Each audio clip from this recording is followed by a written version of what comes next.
Sahabat Risalah Muslimun yang berbahagia yang dirahmati Allah, bahwa Islam memandang pernikahan tujuannya adalah untuk membangun keluarga dalam naungan cinta. Dan betapa indahnya bila keluarga yang dipenuhi dengan situasi saling mencintai akan menjadi potret kecil dari masyarakat yang nantinya akan membentuk komunitas masyarakat besar. Dan dari situ Islam memberikan perhatian untuk mewujudkan faktor-faktor pendukungnya situasi cinta ini. Tentu cinta yang hakiki, cinta yang sebenar-benarnya cinta adalah cinta yang di dalamnya ada ridho Allah. Namun kita lihat realitasnya di masyarakat, tidak terelakkan terjadinya percampuran pergaulan interaksi antara kaum muslimin dengan kaum non-muslim.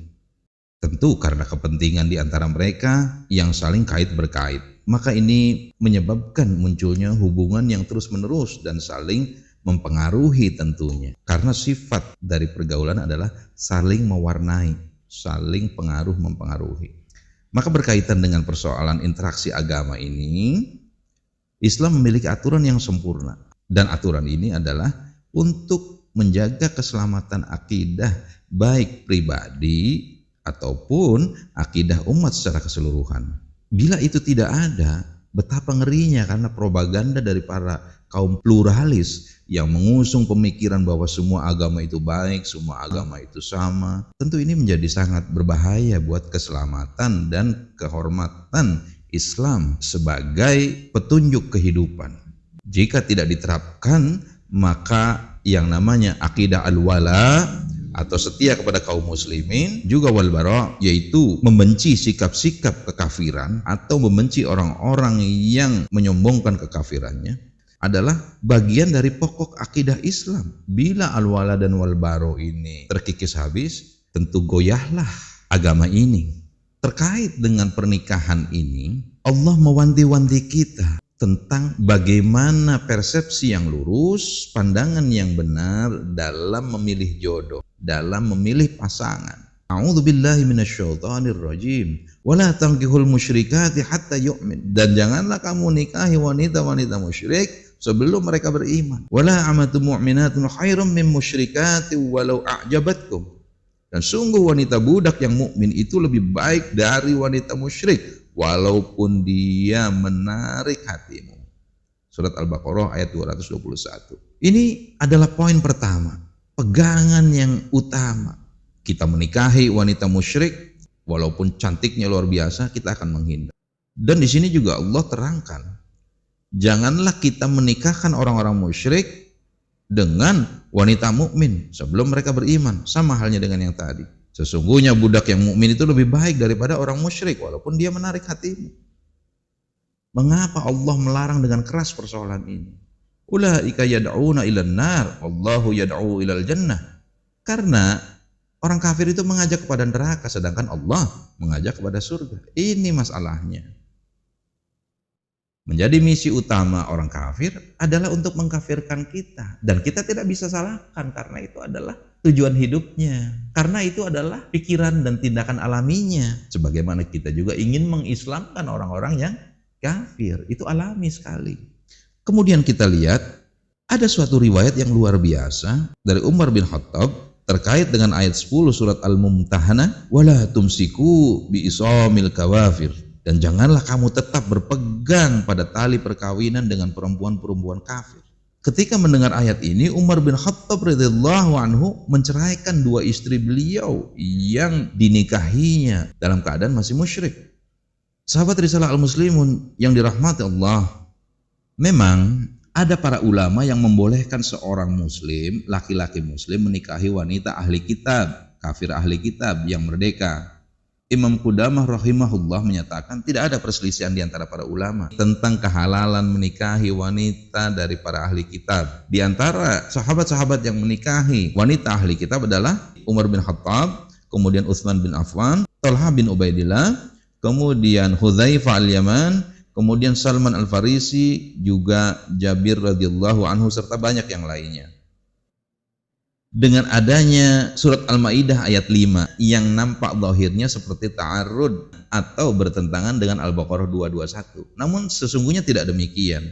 Keduanya itu adalah saling melengkapi. Dalam surat Al-Maidah ayat 5 ini diterangkan, Al-yauma uhilla lakumul tayyibah, pada hari ini dihalalkan bagimu yang baik-baik. Wa ta'amul ladzina utul kitaba hillul lakum wa ta'amakum.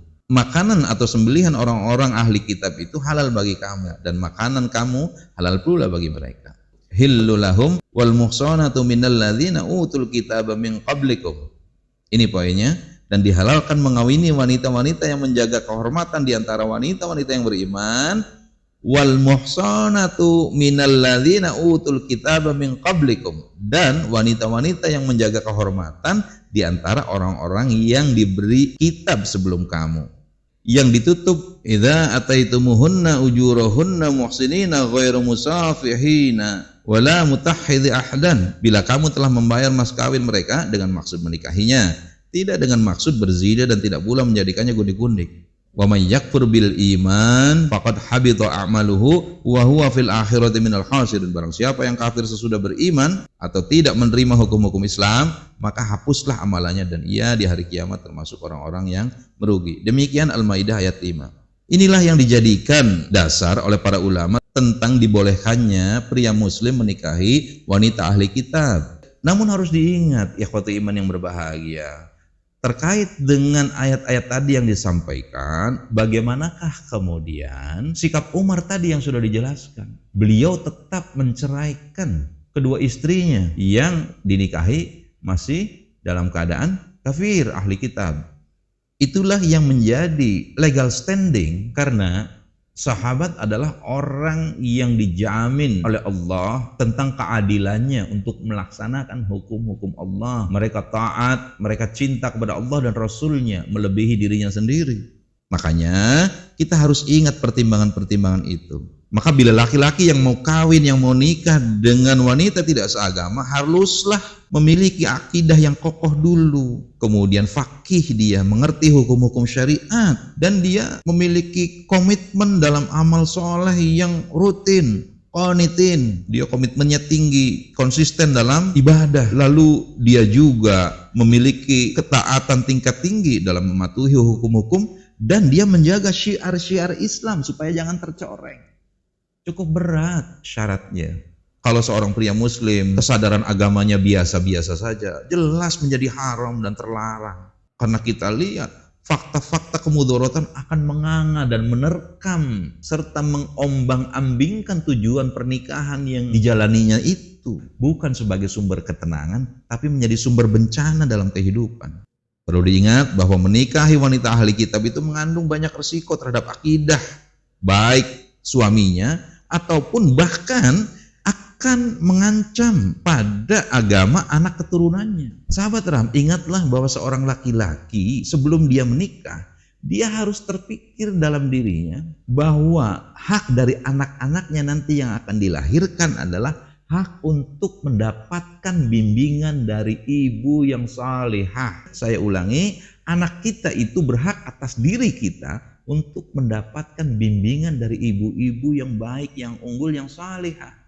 Bagaimana mungkin seorang anak akan dibimbing untuk menjadi takwa oleh orang kafir? Itu menentangi akal yang sehat, itu menentangi kewarasan akal. Dan kenyataan di sekitar kita menyuguhkan ratusan bahkan ribuan kasus-kasus seperti itu. Keluarga menjadi hancur agamanya karena disebabkan ibunya yang kafir, yang ahli kitab. Ini kita tidak bicara yang laki-lakinya kafir karena haram itu. Oleh karena itu sebaiknya ingat kembali pada sabda Rasul dalam menetapkan pilihan pasangan kita, pasangan jodoh kita. Kata Rasulullah, tunkihul mar'atu li arba'in, wanita itu dinikahi karena 4 perkara. Limaliha, karena hartanya, wali hasabiha, keturunannya, wajamaliha, kecantikannya, dan walidiniha, dan agamanya. Ini poin, dinnya. Fadfar fi dzatid din taribat yadak. Maka ambillah yang memiliki agamanya yang baik, maka kamu akan beruntung. Hadis riwayat Al-Bukhari. Dan juga bila telah jelas disebutkan tadi kemudorotannya, maka hukum menuju kemudorotan adalah haram. Darul mafazid muqaddamun ala jalbil masalih. menghindari keburukan itu harus lebih didahulukan daripada meraih kebaikan. Artinya jangan pertaruhkan masa depan kita dan anak keturunan kita dengan hal-hal yang tidak jelas, yang spekulatif, dan itu berpotensi kecelakaan di akhirat nanti. Wahai anak muda, sahabat Risalah Al-Muslimun, yang kalian adalah mayoritas pendengar daripada Risalah Al-Muslimun, ketahuilah anak-anakku, ridho Allah itu adalah ridho orang tuamu. Bahkan suatu hari Rasulullah SAW hendak membakar orang yang sakaratul maut, yaitu Alqamah, yang diketahui terindikasi durhaka kepada orang tuanya. Betapa beratnya balasan orang yang melukai perasaan ibunya. Apakah kita takut akan mengalami keadaan itu? Bahwa ketika orang tua terluka perasaannya karena tidak meridhoi pernikahan kita, maka Allah pun tidak ridho. Bidalah yang satu agama saja. Yang satu agama saja sekarang ini susah keluar dari ancaman yang namanya wabah perceraian. Perceraian dewasa ini mirip dan lebih bahaya dari COVID-19 itu. Seperti wabah. Yang satu agama saja berlomba-lomba menuju perceraian. Apalagi beda agama. Anak-anakku, pertengkaran itu, perbedaan pikiran itu, perbedaan pendapat itu akan dihamparkan sepanjang waktu dalam usia pernikahan kita, bahkan sampai tua. Pencetusnya macam-macam, dari mulai latar belakang atau kebiasaan didikan keluarga yang berbeda. Ada karakter yang mudah tersinggung, perasa, arogan. Ada yang satunya kasar, yang satunya pendiam. Ada yang cerewet, ada yang suka kerapihan, yang satunya tidak. Ada yang pencemburu. Itu deretan persoalan-persoalan yang bila tidak dipandu oleh keimanan itu menjadi sumbu-sumbu yang menyala dan siap meledakkan rumah tangga kita. Salah satunya misalkan berpenghasilan tinggi, akhirnya kan jomplang, lalu hubungan dengan saudara yang tidak harmonis, itu juga menjadi sumbu pertengkaran. Dan dari deretan semua persoalan itu yang paling berat adalah gagalnya membangun keharmonisan dengan orang tua atau dengan mertua. Itu berat. Tapi ketahuilah yang lebih berat lagi apa? Yang sangat menjadi ancaman dan yang sangat-sangat berat adalah faktor beda agama. Makanya sudahlah, banyak wanita yang seiman, banyak calon-calon pasangan yang seiman. Nikahilah yang seiman. Sebagaimana nasihat Rasulullah tadi, kalau kita mau beruntung dalam pernikahan kita, pilihlah yang baik agamanya. Jangan kecewakan orang tua kita yang telah melahirkan kita. Dia kecewa 2 kali ketika kita memaksa untuk menikah dalam keadaan tidak ada ridho darinya karena perbedaan agama. Kalau berbeda dalam urusan keduniaan yang lain, kita bisa berikan pemahaman. Tapi kalau dalam persoalan perbedaan agama, sungguh itu berat. Karena orang tua juga menunggu doa-doa dari keturunannya, dari zuriatnya. Bukan hanya dari kita, tapi dari anak-anak dan cucu yang dilahirkan oleh kita. Jadi kasih kepada orang tua itu adalah sepanjang zaman tuh terus sambung bersambung dari masa ke masa. Selama zuriat masih ada, selama keturunan masih ada. Makanya harta dan tabungan yang paling hakiki dari seorang ibu, dari seorang ayah adalah bukan harta tabungan, bukan deposito, bukan emas permata, tapi adalah keturunan yang saleh. Waladun salihan yad'ulahu. Pertimbangkanlah. Wallahu a'lam bishawab. Aqulu qawli hadza wa astaghfirullah li wa lakum. Assalamualaikum warahmatullahi wabarakatuh.